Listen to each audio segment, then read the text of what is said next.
U.S. President Donald Trump's policy pronouncements, often delivered via punchy tweets, are about as predictable as the series of storms battering America this season. One knows when one is coming and the possible areas, but not the damage and confusion it can wreak. The growing India's ties notwithstanding, a possible Donald Trump tweet putting India in a spot was never really beyond South Bloc's reckoning.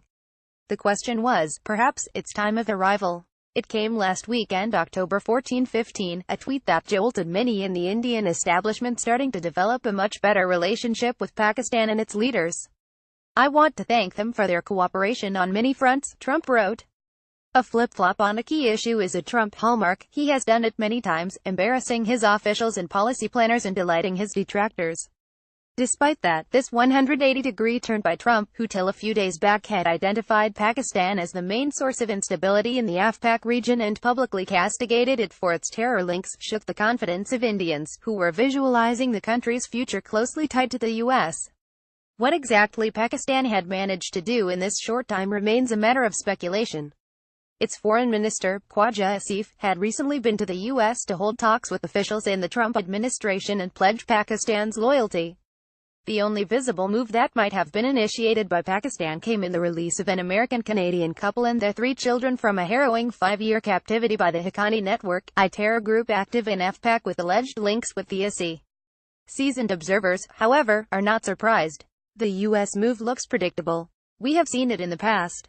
After a lot of fire and brimstone, there always comes a time when the Americans try to reach out to the Pakistanis, says geostrategic thinker Siude Bhaskar. There is a growing view in New Delhi that the development might force India to go back to the drawing board and re-strategize its policy to deal with the resurgent Pakistan, which might feel encouraged by the U.S. president's tweet. Clearly, the Pakistani government's decision not to keep 2611 Mumbai terror mastermind Hafiz Saeed and some of his associates under house arrest any longer points to such confidence. This indicates that as long as Pakistan ensures the safety of American assets and interests, it would continue to pursue its earlier policies, especially nurturing its terror proxies, to be used against India. One of the most disruptive presidents in recent U.S. history, Trump has regularly fired his aides and tried to dismantle policies of his predecessor, Barack Obama. His tweets in the past 10 months as U.S. president have disconcerted some of the U.S.'s close allies and created disquiet across the world. Yet, the June meeting between PM Narendra Modi and the president in Washington had gone off without a hitch.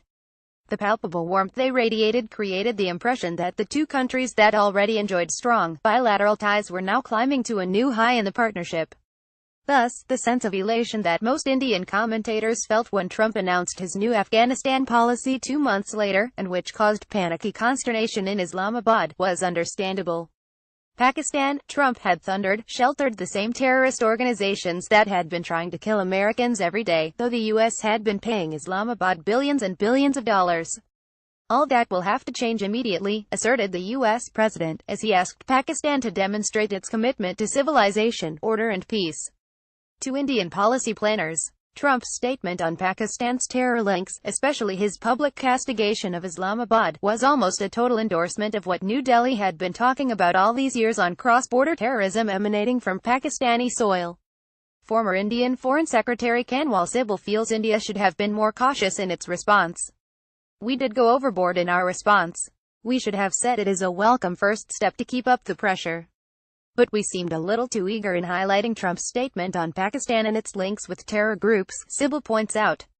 Moreover, when China joined in this effort through an anti-terror statement at the BRICS summit it hosted in Xiamen in September, and Russia, Brazil and South Africa supported it, the attempt to isolate Pakistan and force it to give up using terror as a foreign policy tool looked to be working for the first time. The fact that the statement for the first time named Lashkar-e-Toiba and Jaish-e-Mohammed, the two Pakistani terror proxies active in Kashmir, as a major source of instability, was also deemed significant. Most Indian commentators attributed China's shift in stand to its realization that growing India's ties under Trump could build up a strong partnership, attracting other U.S. allies in Asia towards a move to curtail Beijing's expanding influence in the Asia-Pacific region. Seeing this, Trump's dramatic praise for the Pakistani leadership's cooperation on Sunday has raised more than eyebrows in New Delhi and elsewhere, leaving many to wonder about India's next moves to deal with the new reality. Srinath Raghavan of Delhi's Center for Policy Research points out that one will have to stick to the basic issues that keep the U.S. interested in Pakistan. The geostrategic advantage that Pakistan enjoys always gives it more than one card to play with the US and other international players. He adds, they always play this game better than India. According to Raghavan, the US's interest in Pakistan is primarily twofold. It wants to have access to Pakistani territory so that it can extract its heavy military hardware from Afghanistan through Pakistan, and 2, it wants Pakistan to ensure that terror groups that operate from its territory do not target American assets. As long as Pakistan guarantees cooperation on these two areas, bilateral ties between Washington and Islamabad will remain on track, he says. Agreeing with the point of Pakistan's geostrategic advantage, Uday Bhaskar argues that the possibility of Pakistan moving closer to the growing China-Russia alliance and its likely impact on Afghanistan may have forced Trump to rethink his policy of isolating Pakistan.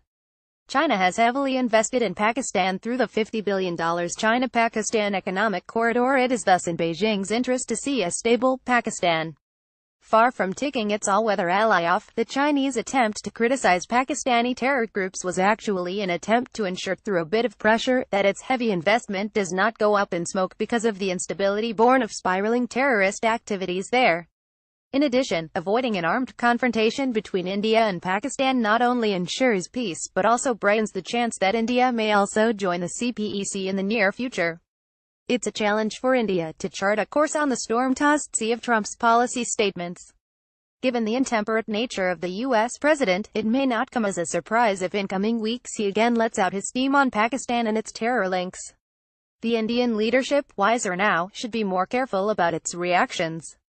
After all, these events enrich the bank of experience they can draw upon later. Some of Donald Trump's famous flip-flops on currency manipulation by China. Flip: China is a currency manipulator. Flop: why should I call China a currency manipulator when they are cooperating on North Korea on Islam and terrorism? Flop: this is not a battle between different faiths, different sects or different civilizations. On the NATO flop: NATO is no longer obsolete. On Jerusalem, shared by both Israel and Palestine being the Jewish capital. Flip: Jerusalem is the eternal capital of the Jewish people. Flop: we are not looking to provoke anyone when everyone is playing so nice. On Pakistan's link with terror groups. Flip: Pakistan is taking billions of dollars from us but sheltering the same terrorists who are killing Americans. Flop: I am developing a much better relationship with Pakistan and its leaders.